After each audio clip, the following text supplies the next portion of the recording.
There's a story I once heard about a man who spent years building a bridge. Not a literal bridge, a metaphorical one. Every morning, he'd wake up before sunrise, lace up his boots, and go back to the site. The work was hard. Most days he was alone. He was laughed at, ridiculed. Storms came, floods washed away months of effort.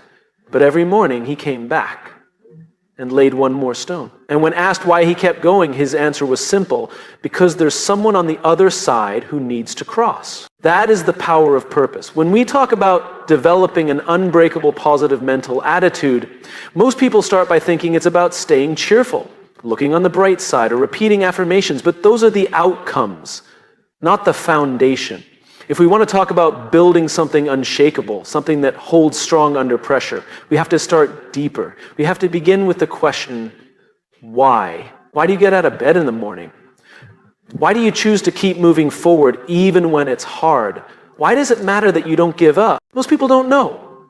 Not really. They might say for my family or for my job or because I have to, but that's not purpose, that's obligation.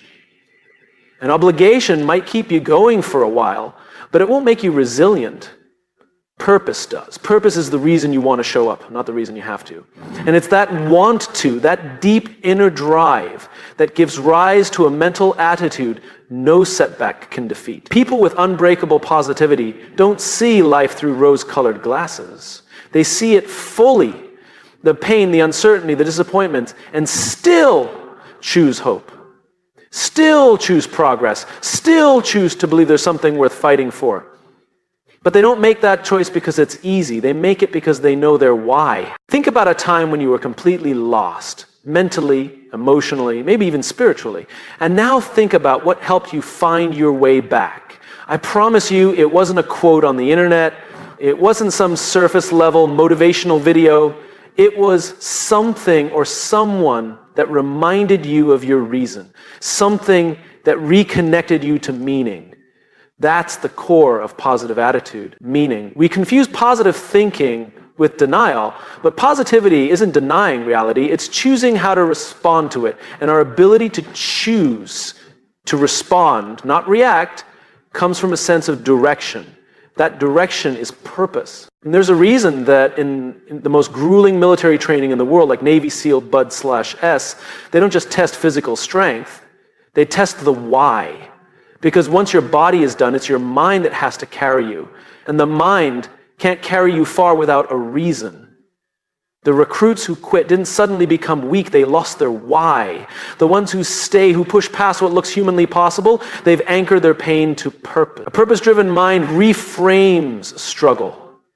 When we know why we're doing something, discomfort becomes part of the process, not a sign to stop. Just like a mother endures labor, not because she enjoys pain, but because she knows what's on the other side. That's not toxic positivity. That's clarity.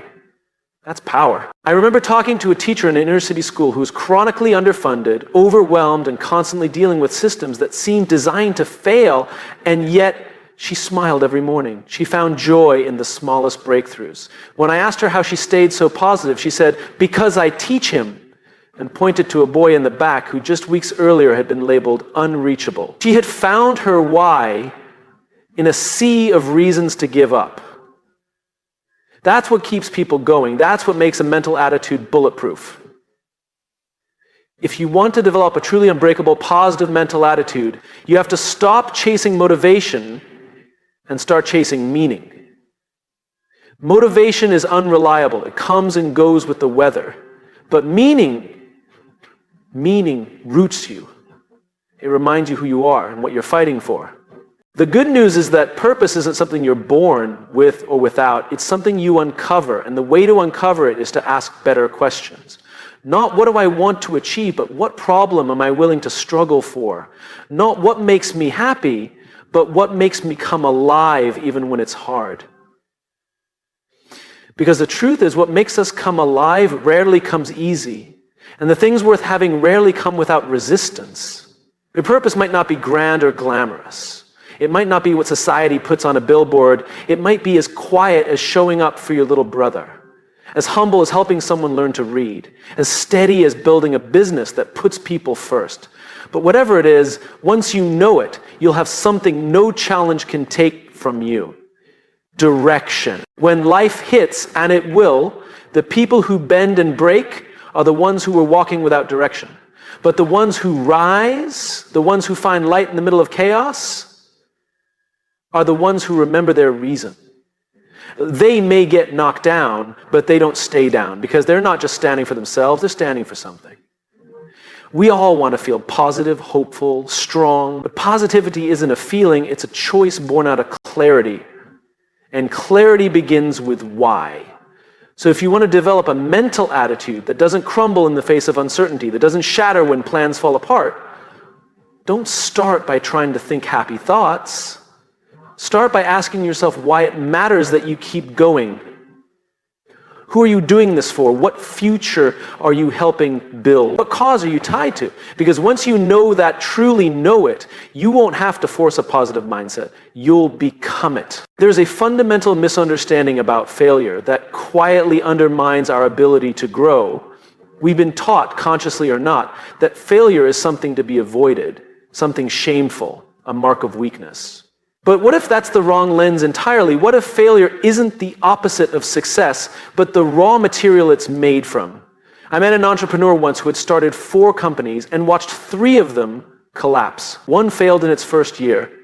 The second crumbled due to a flawed partnership. The third made it to market only to be outpaced by a faster, leaner competitor. And yet, when you spoke to him, there wasn't a trace of bitterness in his voice. There wasn't even regret. In fact, he called those failures the tuition I paid to learn how to build something real. That mindset didn't come from blind positivity. It came from a decision, the decision to redefine failure. When we're young, we're rewarded for getting it right. The gold star, the A+, the praise. We learn that success equals approval. And so we grow up terrified of getting it wrong. But here's the truth that no one tells us early enough. If you're doing anything meaningful, anything worth your energy, your heart, your life, you will fail along the way. It's not a flaw in the journey, it is the journey. The people we admire most didn't get there by avoiding mistakes. They got there by refusing to be defined by them. Look at anyone who's done something impactful. A leader, an artist, a builder, a parent. And beneath their story is a pattern of falling down and getting back up. Over and over again. And here's the powerful distinction. They didn't see those moments as defeat. They saw them as instruction. Failure is not the end, it's feedback. And when you treat it as feedback, you begin to extract lessons that make you stronger. That's how a positive mental attitude becomes unbreakable. Not because you never fall, but because falling teaches you how to rise smarter, more aware, more focused. Resilience isn't stubbornness, it's adaptation. I remember sitting across from a young woman who'd just been let go from her dream job. She was devastated. She'd built her entire identity around that title, that paycheck, that office, and in a moment it was gone. I asked her one question: what did this teach you about yourself that you didn't know before? She paused, thought, and then said that I confused being valuable with being validated, and now I get to rewrite that. That's the beginning of transformation. That's what happens when we stop running from failure and start listening to it. We are forged in adversity. It's uncomfortable, it's messy, and sometimes it's humiliating. But growth doesn't happen on the mountaintop, it happens in the valley. When you're not sure if you can take another step, but you do anyway, that's where the shift happens. And that shift is what makes a positive mindset real. Not shallow optimism, but a grounded belief that even this can shape me into something better. When adversity hits, most people ask, why is this happening to me? But the stronger question is, what is it trying to teach me? Because when we reframe failure from punishment to process, we change our relationship with it entirely. It becomes a partner, not a threat. The irony is that the more we avoid failure, the more fragile we become. Like muscles that never experience resistance, we weaken. But when we embrace challenge, not recklessly but intentionally, we build strength, mental strength, emotional durability. And those qualities are the foundation of true positivity, not the kind that pretends everything's fine, but the kind that says, this hurts, and I'm still going. Think about the people you trust most, the ones you go to when things fall apart. They're not the ones who've never failed. They're the ones who've been through hell and came back wiser, calmer, more compassionate. Why? Because adversity has a way of sanding down ego and sharpening perspective. It makes you more human, and being deeply human is where real strength lives. In one of the worst years of my life, when everything I had built professionally fell apart, I remember waking up with this crushing sense of failure. Not just that I had failed, but that I was a failure. That's a dangerous conflation, and one we all fall into. We begin to confuse the event with our identity, but they're not the same. Failing doesn't mean you are a failure. It means you're learning something that couldn't be learned any other way. And when I finally stopped running from that truth, when I faced the rubble of my own decisions, I discovered something unexpected. A new clarity, a new humility, and strangely, a new strength. Not the loud kind, the quiet kind, the kind that says, I've been knocked down before, and I know how to get back up. That's the beginning of an unshakable mindset. Not being untouched by pain, but becoming intimate with it and not letting it define you. When you understand that failure is not your enemy, but your instructor, you gain freedom. You start to experiment again, take risks again, dream again. Because failure no longer holds the power to destroy you. That entrepreneur I mentioned earlier, the one who lost 3 companies, he went on to build his 4th into a mission-driven business that now impacts millions of people. And when I asked him what made the difference, he said, the first 3 taught me what not to do, but more importantly, they taught me who I needed to become. That's it.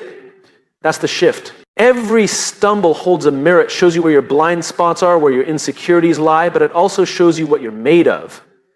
And the more times you walk through failure and come out standing, the more you realize you can face anything. That's the forge. That's where character is built, where optimism becomes grounded, where your positive mindset stops being conditional and becomes part of who you are. So if you want to build an unbreakable positive attitude, don't avoid failure, invite it. Learn from it, grow through it, let it break what needs to be broken, your ego, your assumptions, your illusions, and let it refine what needs to remain. Your courage, your integrity, your why. Because in the end, failure isn't something to fear, it's something to thank. There's a moment in everyone's life where they think they're the problem. They're trying their best, they're staying disciplined, they're saying the right things, doing the work, reading the books, and still they're stuck, frustrated, worn down in the edge of burnout. And in that silence, a dangerous idea creeps in. Maybe I'm just not good enough. But most of the time, it's not them. It's the room they're standing in. It's the people around them. It's the conversations they're absorbing without realizing it. The truth we don't hear often enough is this: your environment is either reinforcing your strength or eroding it.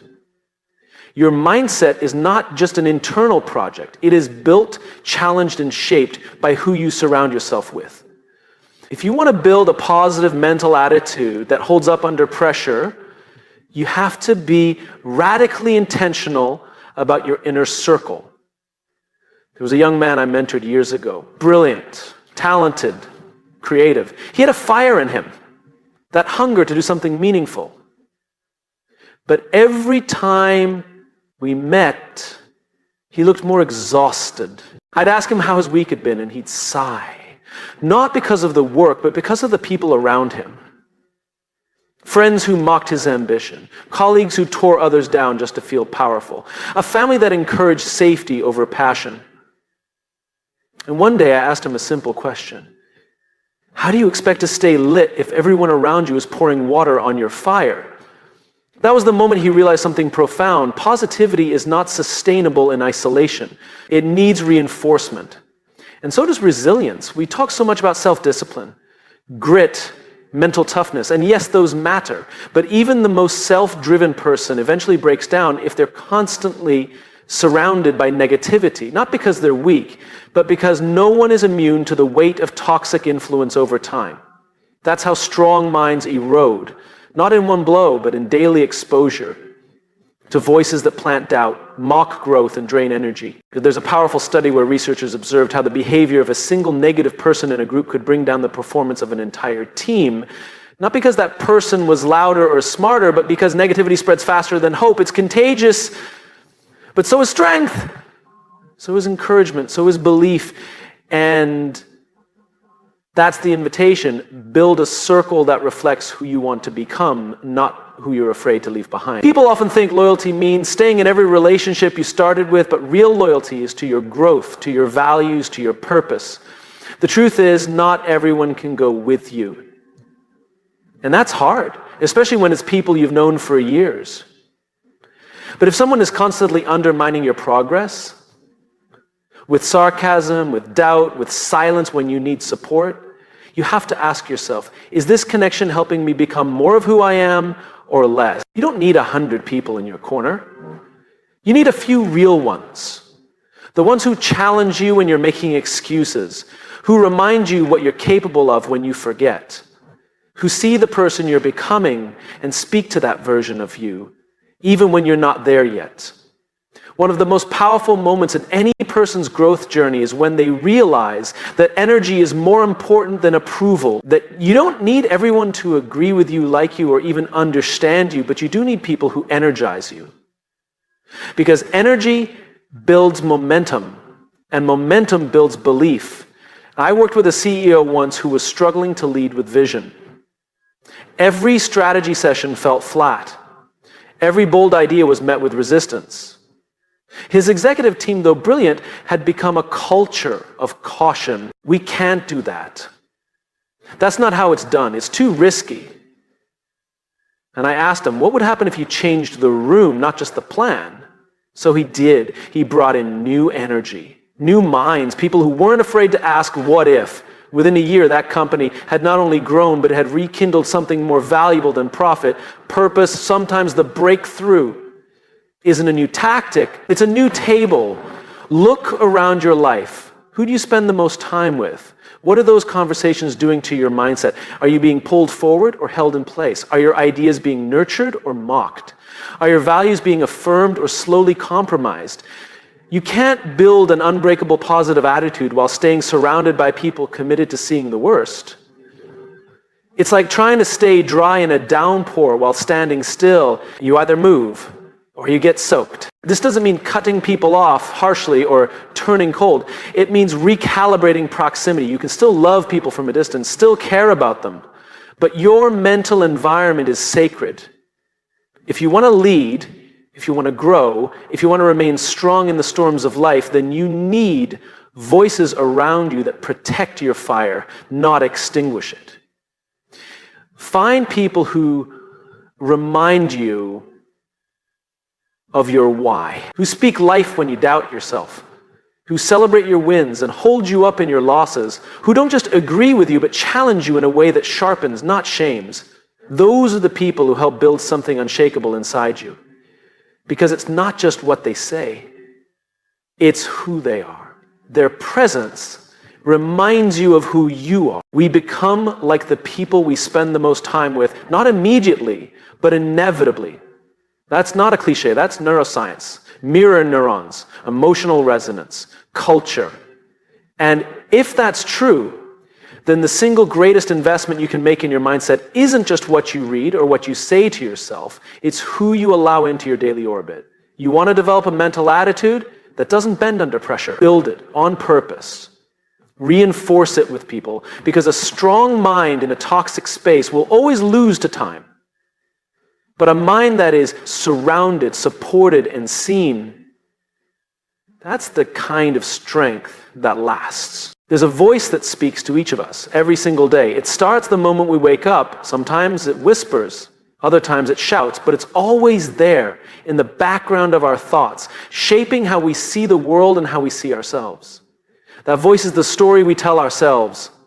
And here's the truth most people miss. Your attitude doesn't begin with your circumstances. It begins with your story. Most people believe their mindset is a reaction to the world around them. That if life is good, they'll feel strong. If things go wrong, they'll feel weak.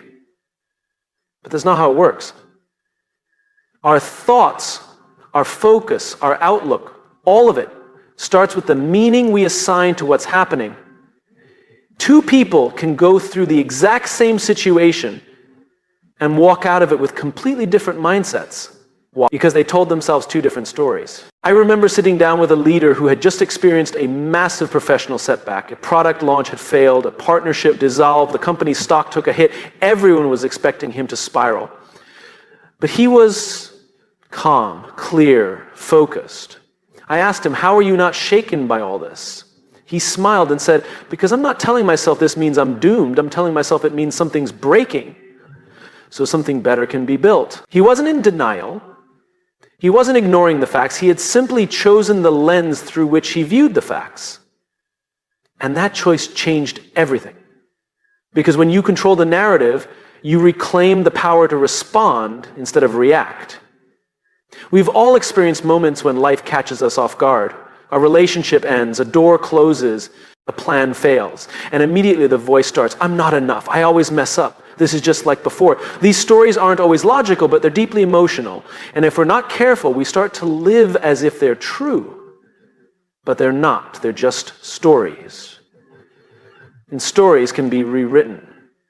One of the most dangerous things we do is confuse our thoughts with the truth. Just because you think something doesn't make it real. Just because you feel hopeless doesn't mean you are. Just because a voice says you're stuck doesn't mean there isn't a path forward. The power lies in stepping back, pausing long enough to ask, is this story helping me or harming me? I met a young woman once who had been through an incredibly difficult chapter in her life. She had lost her job, her home, and was struggling with anxiety. Every morning, she'd wake up and tell herself, I'm failing. That was her inner monologue, over and over again. Until one day, she asked herself, what else could this mean? And she realized maybe this wasn't failure. Maybe it was a transition. Maybe this was the uncomfortable middle between what had ended and what hadn't yet begun. That small shift didn't change her situation overnight, but it changed her. And eventually, she rebuilt, not just her life, but her sense of self. The stories we tell ourselves shape the limits we place on ourselves. If you believe you're powerless, you won't act. If you believe you're not worthy, you won't try. If you believe the future holds nothing for you, you'll stop walking toward it. But here's the beautiful part. Belief is not fixed. It's chosen. And that means it can be changed. I'm not saying you lie to yourself. I'm saying you lead yourself. There's a difference. Positivity isn't about pretending everything's fine. It's about choosing to focus on what's possible, even when what's real feels heavy. It's not about ignoring pain, but about refusing to let pain be the whole story. We've all heard the phrase self-fulfilling prophecy. What we believe tends to come true, not through magic, but through focus, through energy, through action. If you believe nothing good will happen, you stop looking for opportunity. If you believe no one can be trusted, you push people away. If you believe you don't have what it takes, you'll find proof everywhere you look, not because it's reality, but because it's the lens you're using to interpret reality. You want to develop an unbreakable, positive attitude? Start with a story you tell yourself when things don't go according to plan. That's the moment it matters most. It's easy to be positive when life is smooth, but the real test is what you say to yourself when it's not. The most successful people I've met, not just in business, but in life, are masters of the internal narrative. They've trained themselves to find meaning in the mess, not toxic positivity, but grounded interpretation. They ask better questions. What can I learn from this? How can this grow me? What is this making possible that wasn't possible before? That kind of thinking doesn't come naturally. It's not instinctive. It's trained. It's repeated. It's built over time, like a muscle. And the more you practice it, the stronger your mindset becomes. Not because life gets easier, but because you get more skilled at navigating it. I once kept a journal for 90 days. Every night, I'd write down the hardest part of my day and then challenge myself to write a better story about it. One that didn't ignore the pain, but gave it meaning. One that didn't just dwell on the problem, but explored what it might be making room for. By day 90, I hadn't eliminated difficulty from my life, but I had changed the tone of the voice in my head. And that changed how I felt, how I showed up, how I led. It doesn't take years to shift your narrative. It takes intention.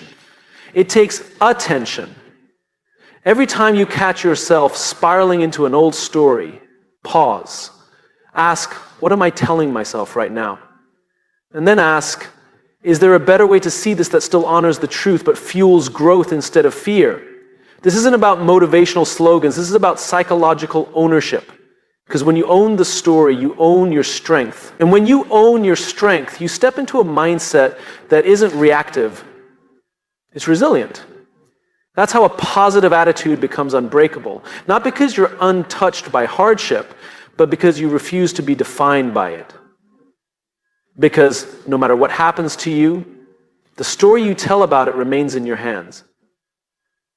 And that, more than talent, timing, or luck, is what will determine who you become. There's a reason why the best athletes in the world train even when they've already mastered their skills. Why the most respected leaders still wake up early, journal, or reflect, even after decades of success. It's because they understand something most people miss. Greatness isn't a goal, it's a rhythm, a way of life. And the same is true for a positive mental attitude. It's not something you have, it's something you do. Most people treat positivity like a personality trait. She's just naturally optimistic. He's just a happy person. But that's not how it works. Positivity isn't luck. It's not DNA. It's not a switch you flip once and never touch again. It's a discipline, a commitment you make every single day, especially on the days when you don't feel like it. Especially on the days when life gives you every reason to give up on it. There was a soldier I once met who had returned from deployment and was struggling to adapt back to everyday life. Not because he didn't want to, but because his mindset had been shaped by years of survival, suspicion, constant alertness.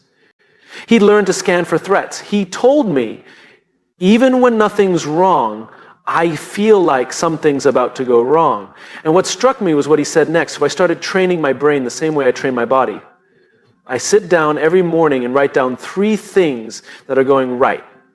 Not perfect, just right. I don't always feel like it, but I do it anyway. That wasn't sentiment, that was structure. A man rebuilding the way he thought, 1 page at a time. That's what daily discipline looks like. And if someone who has seen the worst of the world can train himself to look for the best in it, so can we. The problem isn't that people don't want to be positive, it's that they expect positivity to show up for them instead of being something they show up to. And then when it doesn't magically appear, they assume it's not for them. But the truth is, it was never about luck, it was always about consistency. We brush our teeth every day, not because our breath is terrible, but because we know that small habits prevent bigger problems. But when it comes to our thoughts, we just let them run wild. We wait until they spiral, until we're overwhelmed, until we're burned out. And then we try to fix it with a quote or a weekend off. But mindset doesn't work like that. Just like physical health, mental strength is built in micro moments.